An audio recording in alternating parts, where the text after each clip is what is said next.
What is going on, everybody? This is Tatro with an all-new episode of Tatro Talks. Today we're going to be looking at some of the best clips from some awesome guests that I've had previously on the show. If you don't know, Tatro Talks is a part of 343 TV, which is a daily live streaming show on youtube.com/343labs. We've got shows on Ableton, on mixing, on techno, on building your own home studio, and you can tune in every single day live on youtube.com/343labs at 1 p.m. EST and 10 a.m. PST. If you've missed previous interviews, you're really going to enjoy today's show. We've got people like Sanjay C, Neon Vines, Laura Escudé, a bunch of amazing content creators, performers, musicians, people who make some really awesome MIDI controllers, all that good stuff, and they've all got some really great advice around production, making content, mindfulness as an artist, the life of an artist in general, all that good stuff. So enjoy the show, and let me know in a comment which clip you think is the best. Like, how have you trained your ears over the years to fully understand, like, what does a sound need? Like, is it about like having these awesome reference tracks that you constantly go back to and say, like, yeah, the guitar sounds like this in that track and I kind of want to like emulate that style? Why does it sound like that? How does it sound like that? Like, how did you train your ears on an engineering and mixing level? Yeah, I mean, definitely, like, that is part of it. Like, just listening to songs I really love or songs I grew up a lot, and just trying to figure out why I like it so much. Like, there's this System of a Down album, Toxicity. Of course.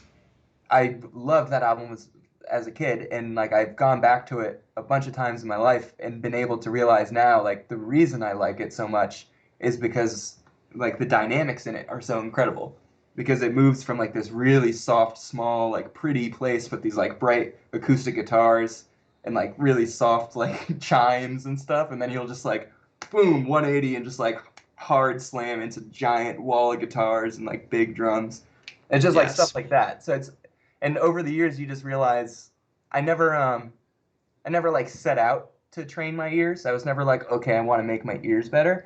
But if you're tweaking EQs enough, basically, you're just gonna you're gonna know what 100 hertz sounds like. If you're doing it enough and you push at 100 hertz and go, oh yeah, if this is 100 hertz, that's my problem. Like, if you do that for years, you're gonna be able to know. Like, somebody will say 100 hertz and you'll hear it. You'll be like, oh, I know what that sounds. Yeah. So it's. Yeah.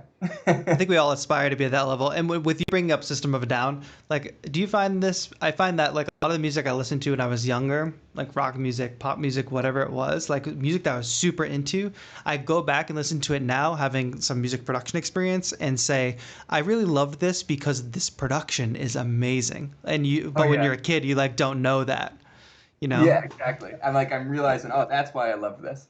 And then there's other songs you go back to and you're like, my God, this mix is horrible. Exactly. Yes. Yeah. It's so funny. What was your mindset like to keep you going and to keep you in a mindset where you would say, I'll figure it out. Yes, I'll take this terrifying gig and, I'll just figure it out. I'll try it. I think inside I was terrified, but outwardly I was really cool as a cucumber, which I'm not suggesting. Like, there are pluses and minuses of that, right? Sure. Because you do have to like really, handle your emotional state, and there's better ways to deal with it. I mean, obviously, like, people get stressed out. They do, reach for substances or, all different kinds of things. Yeah, touring can be like that. Like, touring, can be crazy. You're in a wild scenario. It's not real life. It starts to get a little murky sometimes. And so, I'd always just try to like kind of just ground myself, meditate, try to just be, like, remember, like, like, I'm not a doctor. You know what I mean? This is not life or death. Yeah. Like, just those reminders. Because it feels like that, it does feel like that when you're in the midst of these huge shows and, you're at Glastonbury and there's like, 300,000 people or whatever. Like, those are huge gigs. Yes, and if like, the firewire cable comes out. If you mess up. Yes. Yeah. If you mess up, like, everyone knows and, you can get fired.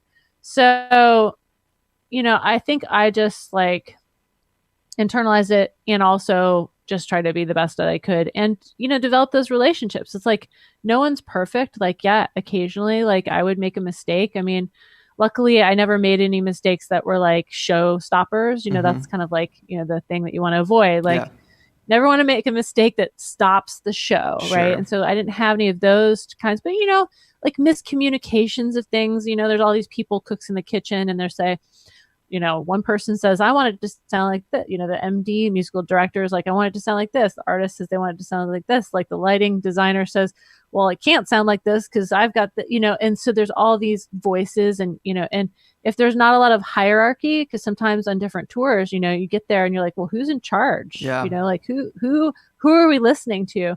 There can be like miscommunications. And then, in the moment, especially if it's like right before the gig, everyone's trying to make these decisions. I mean, like I've been at the VMAs and like not known what version of a song that we're going to play, like going into the show, like having 3 different versions and like asking 3 different people and like, do you know what version we're and each one of them says a different version, so it's like sometimes, you make a choice and it's like not what, everybody wanted it, but it was like what one person wanted. But you're making so you just a have choice. To, like, you're making decisions. Yeah, you just right. And that's the thing is like, you kind of have to be that way. Like you do want to listen to the team and that's the most important thing, of course. But like in certain moments, you just have to make a decision. Sometimes it's not always the right one, but you have to make one. Yeah, and you're relying on your creative mind to choose what's best in a situation like that, I'm sure. And also that's like a lot of times what people are paying you for. People are paying you to make creative decisions, I guess. It is a back and forth, but absolutely. Yeah. Yeah, I mean, it's different with every like artist in every camp. I mean, some playback engineers or programmers in certain camps are literally just like they do exactly what they're told. That's it. And then some, as I kind of grew and started like being more confident, I started making suggestions. I started doing different things and like, and that actually like I did a bunch of violin work with Kanye and, played on the Watch the Throne album and like did string arrangements for the Dark Fantasy tour. Yeah. And that was literally because I was like, hey, like, here's some stuff, and not, it might not always fly. Like some people just want you to, kind of do your job and that's all. But when I see opportunities, I'm like, hey, like, here's this thing. If you like it, cool. If you don't, that's fine. Yeah. So there's like important. That fine. There's a balance between like being too like in someone's face, like, yeah, like, look at me. Like I play violin too. I play drums too or whatever. And then just being like chill and like, hey, like, I do this too. Because at the end of the day, if people are into what you do, they'll be into what you do, like there's no forcing it no matter how much you do it. Yeah. Can we just pull the curtain back on that a little bit and maybe just talk about what you do and what's the balance between the two? Like, how are you finding time? How are you making it all work? It is really tough. I don't want to sugarcoat it. It's hard. Yeah. It's probably the most challenging thing I've ever done in my life. It's the toughest thing I've ever done. But it is worth it because it has led me into things that I never thought possible, into creative avenues, into meeting people and sometimes helping people and having people help me and being a motivator to people and stuff. It's just opened so many doors. It's been worth all the work. Right. But yes, behind the scenes, what's going on is that I have a day job. I work like the 9 to 5:30, Monday to Friday, and it is a pretty intense job. It really takes a lot of my focus and energy. And I usually just have the evenings and weekends to focus on the music and the YouTube stuff. So with how much time YouTube takes just to create a script for a video, to prepare your shots, to learn the new gear, to learn a new aspect of production, to teach that, that takes a lot of time. And I used to do 1 video a week every Sunday. Now I'm doing 2. The news reports is something I've added recently. Yeah. But even that 1 video would really take all the time that I had in the evenings and on the weekends. Saturday morning is usually the time I start filming for my Sunday video. So I do a lot of talking to the camera, and then I do a lot of the B-roll shots And that stuff maybe takes about 3-4 hours.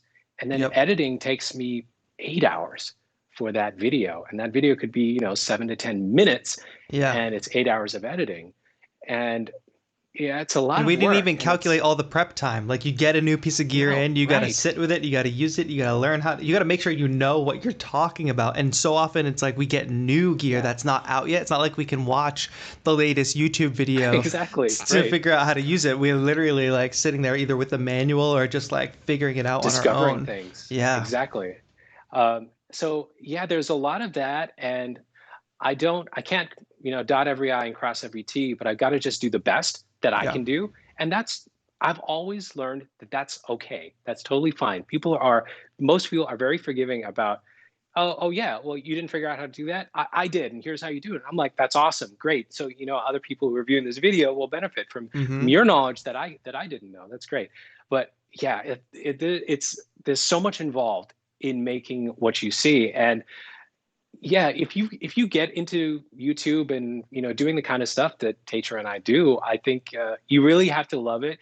You really have to be okay with the stuff that you don't really like to do too. Like, I don't care for editing. Editing takes so much time. I it's don't not care my for favorite editing. thing. Yeah, Yes, it's a nightmare. but you have to do it, and it's. I think it's like that with any job. You've got whatever job you have. You've got the things that you enjoy doing, and then those things that kind of suck. You don't want to spend your time on doing that stuff, but you do. And if the rewards are worth it to you, if what you achieve from it is worth it to you, then yeah, you bite the bullet and you do it. Yeah, and the important word you used is work, because I'm sure a lot of people see YouTubers and think like, this looks really fun, because you're just seeing the end product. But at some point, music being something we both love, video creation being something we both love, it has evolved into real work. Yes, it is. And you could totally make this your full-time job eventually. I mean, when I could totally see how after, my 9-to-5 job is done, and I would love to move into this full-time, and I could totally see me making a career out of it. And I think it's a good thing to do. If you are getting started, I would say build that audience first. Make sure you gain that traction, and then, start considering moving into it full time if you want. But you can totally do it. And I wonder, when you talked about that track that, when you finished and released it, you were finally like, yeah, like, this is me. Like, I could put this up against some of the tracks that I love and bump to it just as hard. What can you define that like breakthrough moment? Like, what were you seeing in your work that you hadn't seen before? How did you get there? Like, or did you just happen to arrive at it and you were like, hey, this is actually, I like this? Right. Yeah, I think with that Crime on the Inside track that I did, that I was finally like, oh man, this is cool. I think it was literally just a lack of care. I just like wanted to aimlessly make a song with no real direction, because up to that point I'd be like, all right, I want to make a song. It'd be like me and my homies in the room or something. We'd be like, all right, let's go and listen to tracks that we like and try to make those tracks. And this was like, I was on my own. I think I just had my laptop at the time too, so I was doing like really weird sampling things because I was able to inside of Ableton Live. Yeah. And just chopping it up, and I was just like, this sounds pretty cool. And then I was like, you know what, let me just dirty it up and get it really grungy. So I ran it through this old Pioneer cassette deck and just like turned the gain up. And I think it was just over time finding what music actually resonated with me, which was a lot of Detroit, a lot of Atlanta, and a lot of New York style house music. It was very punk rock to me, of just like, we have this and we're going to make that. And we're going to do it somehow. We don't know how, but it's going to work. And along those lines, you come up with the craziest sounds and stuff that like you would even know how to make, or you don't even know how to explain how it's sounding that way. Right. And a lot of that really influenced me, which is like this kind of like, just like punk rock, like who cares? Like, we're just going to make house music. We're going to break all the rules and just make our house music. And that's kind of what it came down to. And I almost felt like I hit a point of that with the Crime on the Inside track, where I was just like, damn, this is exactly what I want. It's dirty, it's grungy, there's this dope loop, there's all these little things that happen, but the loop itself is still the same. And I just was just, yeah, I don't even know if by the time it was done, I realized how much I liked it, because you always got to sleep on Yeah. it, and then You next come day out it's at the other end a of the coin tunnel toss. and you look back and you're Yeah. like, oh, yeah. So we actually designed multiple sound packs in the Orba app that Yeah. you can load onto Orba. One of them's called Ohm, OHM, Yeah. and another's called Ambient, and so I don't know. Can you hear that? Is that Yes. coming through? And so the pentatonic scale really works well, where you can really just play anything. And what we find personally, and what we're seeing people do now, is to, keep it on your desk, reach over when you just need like 30 seconds to pause, and play a few notes. Yeah. And even just the process, like that was even back to my research, like my PhD stuff. It was all where I got to with a lot of that research is people just want the world to sound, they want some control over their sonic space. Like they want a way to shut out sounds they don't want and bring in sounds they do want. And that's why we like close our windows when it's loud outside and put on headphones and, control our sonic world. Orba's a way to do that I hope as a musical instrument is actually more like the other objects in our lives that we that are just sort of there. Like we hold our phones all day, and we kind of feels, I don't know, we're getting to the point, probably in an unhealthy extent, that it just feels right to have your phone in your hand. Like it's a sort of natural thing to feel. And that situation that you just described, where it's like if it's on your desk, it becomes two options. It's the option of grab the phone and scroll through Twitter or Instagram or whatever, or grab Orba and just kind of be in the moment, changing your space with the sound, like when those two options are presented, at least you have the option, Oh, you could say it's an alternative to social media, For sure. It's like, yeah, I think that's a really good comparison. So I want to design, back to your first question, actually, I want to design creative experiences that are a part of people's everyday lives, that aren't these separate things that you have to carve out time for, and that you don't feel good enough at ever. I want people to feel great from their first notes, and that the instrument is just part, just toss it on your couch, like toss it in a bag. Don't worry so much about whether you're going to scratch your Les Paul or whatever. Right. And just get out there and make music wherever you are. And music can be ubiquitous in that sense. It doesn't have to be sacred and only reserved for musicians. So yeah, Orba is our latest attempt to get out there and inspire people to just make sound whenever they feel like it within a couple seconds, and yeah, just kind of feel good. Yeah, that's amazing. Very Nashville philosophy coming out there. You have to take time for yourself. You can't always work. I work a lot, but like I try to like get up a little earlier to not do work.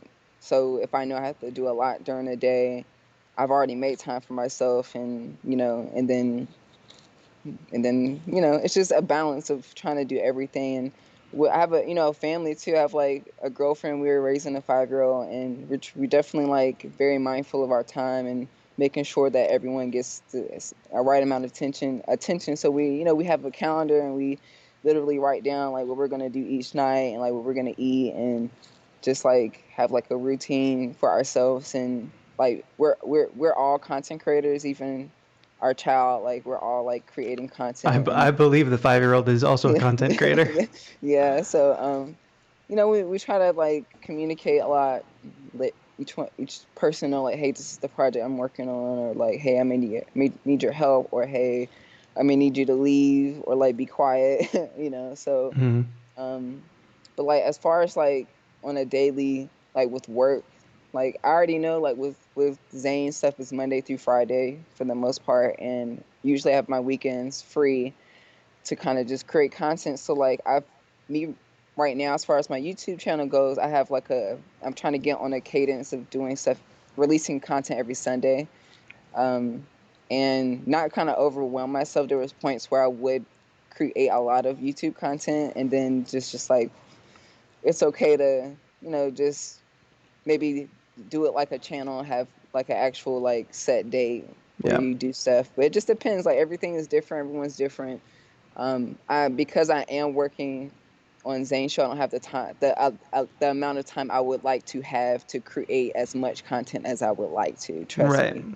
But I make time. I make time for everything. I think if anything is important to me, I make time for it. So if I have an idea, I'm going to make sure I, you know, spend an hour recording it and, you know, another hour later on editing it and try to move forward. So what was inspiring to me was just like the potential of music technology and gear and what you can do with it. And like it just blew my mind, and it just sparked this infatuation that I can't shake now. So the first thing I got was the MPCX. That was like a huge investment for me. It's like $2,600 with the coverage you get with it or whatever. And that was like all the money I had when I moved to Austin. I'm like, I'm doing this, dude. Huge. If I need to return it, I have 30 days to return it to Guitar Center. That's where I got it from.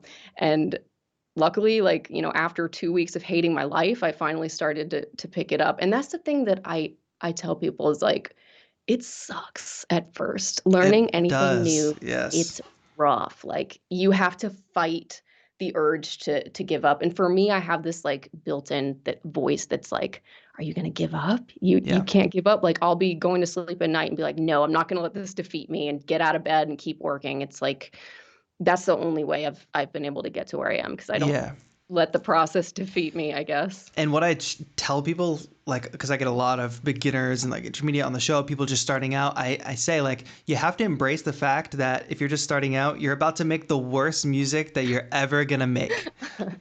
That's okay. You can't barely even make music. Like, yeah, exactly. You have to just acknowledge that. I couldn't even get sound out of my DAW for like 5 days, dude. Like it was. And you come from having such terrible. a strong musical background too. Exactly. It's just so frustrating. A lot of folks. I mean, they have the battle of like, some folks have no musical background, no production background, and just trying to just start somewhere. It's like, so rough. Yes, it's tough. But everybody goes through it. I mean, everybody, you know, workflow is like the key term everyone talks about, but it's everything.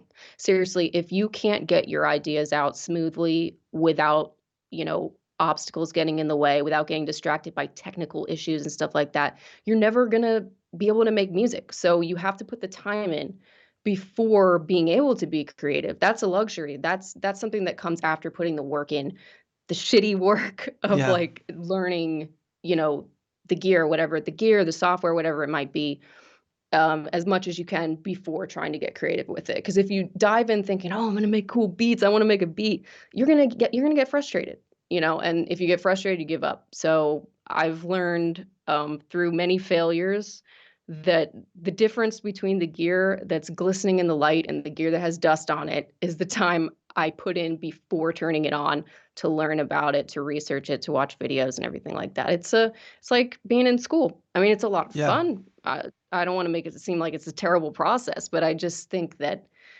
you know, the emphasis is on the cool stuff, but there's a lot of hard work that, you know, I think doesn't get the attention it needs. And I think it's helpful for people to expect that and know that that's part of it. Yeah, and that's one of the main reasons I started doing this show, is like to really just expose that. Of course, we're all putting our best work out there, and I'm sure people watch stuff like your performances and are like, mind blown, I want to do that. So then they go buy a bunch of gear and they say, great, now I'm going to do that. But it's like that Family Guy thing where you buy all the instruments and you're like, oh God, we don't know any songs, you know? I know, exactly. So it's like to just shed light on that, I think, is so important.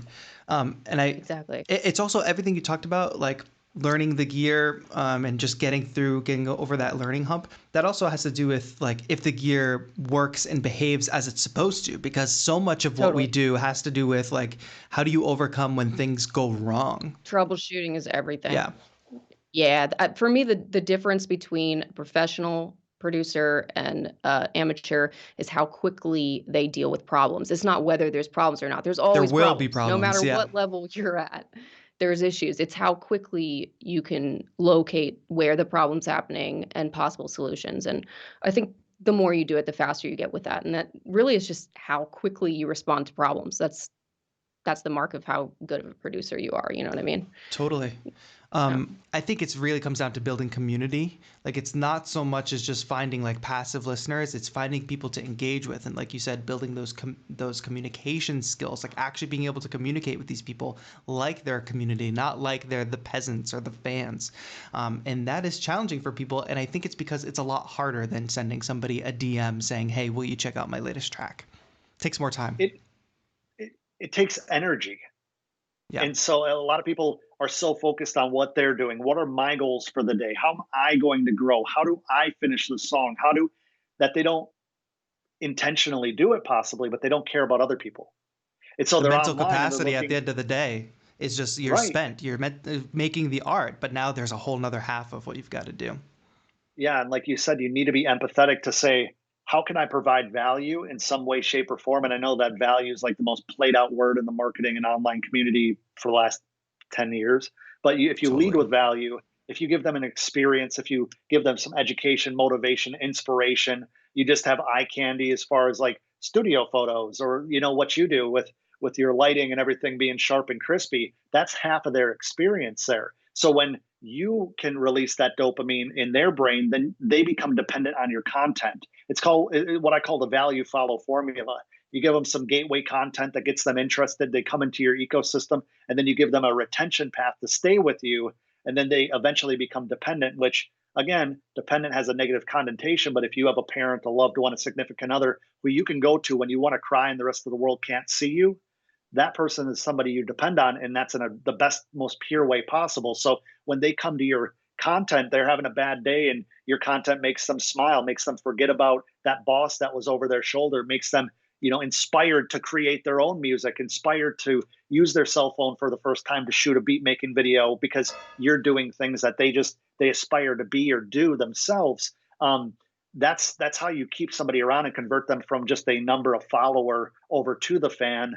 And get them to buy in because, like I said, once they're interested in you, just like a door-to-door salesman, if you got that like, no trust behind you, you're powerful because the power of influence is so important, but it needs to be used, like, again, with integrity and keeping your character in check because, the people that are out there shucking everything they can to make a buck, I mean, you could see right through their whole spiel, like pretty quick. So Yeah. build a community, care about their likes, care about how you can provide them with what they need. Because I know I was guilty of it years ago, trying to create content that I thought was going to go viral, or I thought that would be fun for me, but it wasn't what my audience wanted. I now create content for what they need, what they want, what they ask for.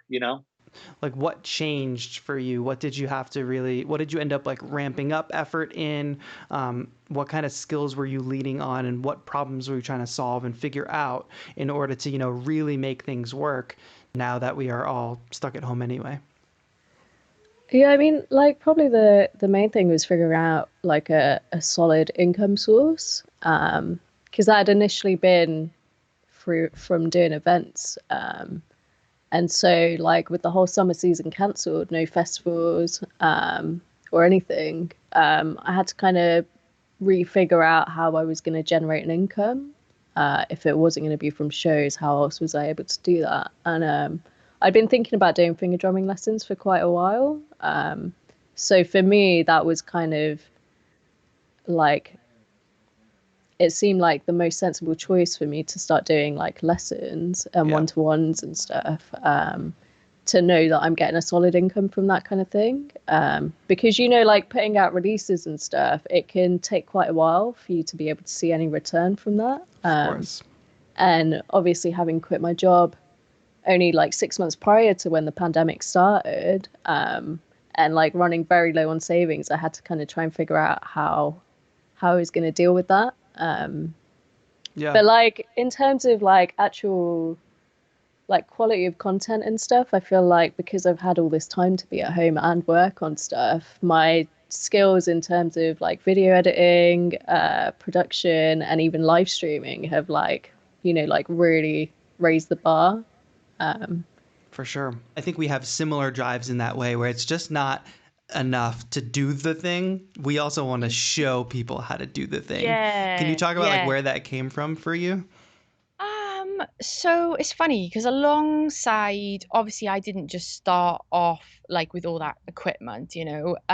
When I lived in London, I taught piano to like young kids, which I only actually stopped last year. So like I did that the whole time. I love teaching music and sharing again, like look how cool this is, da da da. And then I was getting into technology, and I ended up then with my showing the kids if they'd come round and say if we got stuck on some piano, I'd be like, come on, let me show you something cool, you know? Yeah, something So flashy. I started, yeah, I'm like, oh, look at this, like, and then I would incorporate like this finger drumming and stuff into like teaching piano, like really blurring all the boundaries for any of the parents that wanted their traditional piano route. It was like, Yep. but then in the end, it was cool because I just wanted the kids to be able to relate to music that they hear on the radio. You know, I wanted to show them.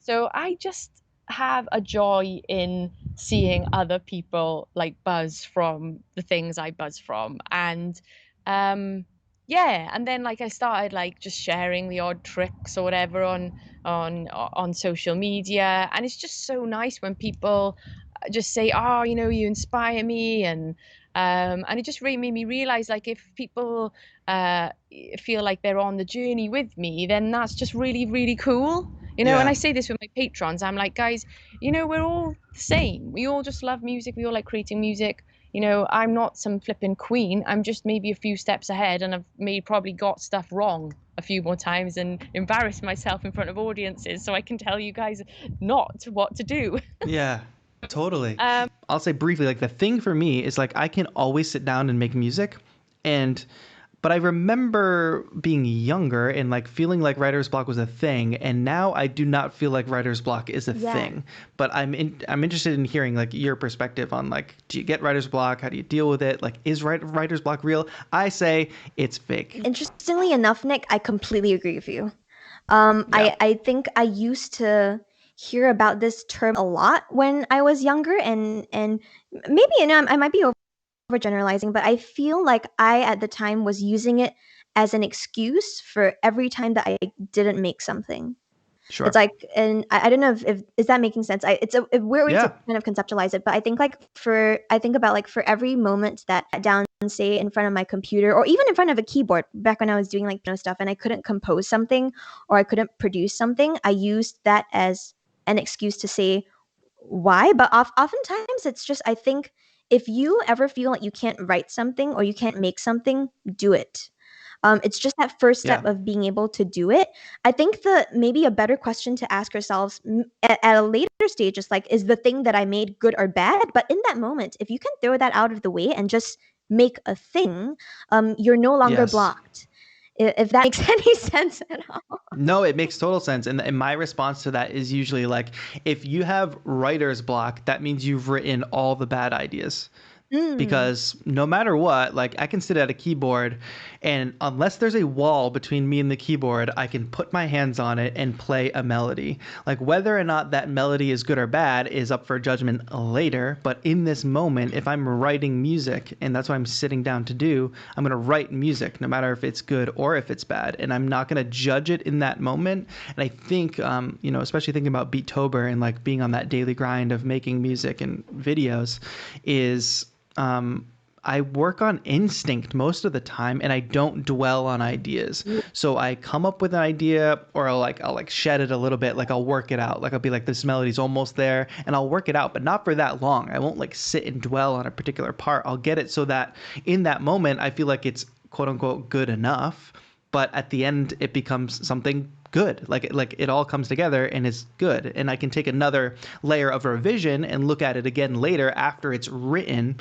But at that point, I've already gotten through what could cause the mental block of like something you would call writer's block, because I think that there's a bit of like a glorification of like music and making art and stuff, especially for beginners at the beginning, where you hear these stories of artists and they talk about like inspiration and being just like divinely inspired to create something. And sometimes that's true. Sometimes we're divinely inspired to create something, I guess you could say.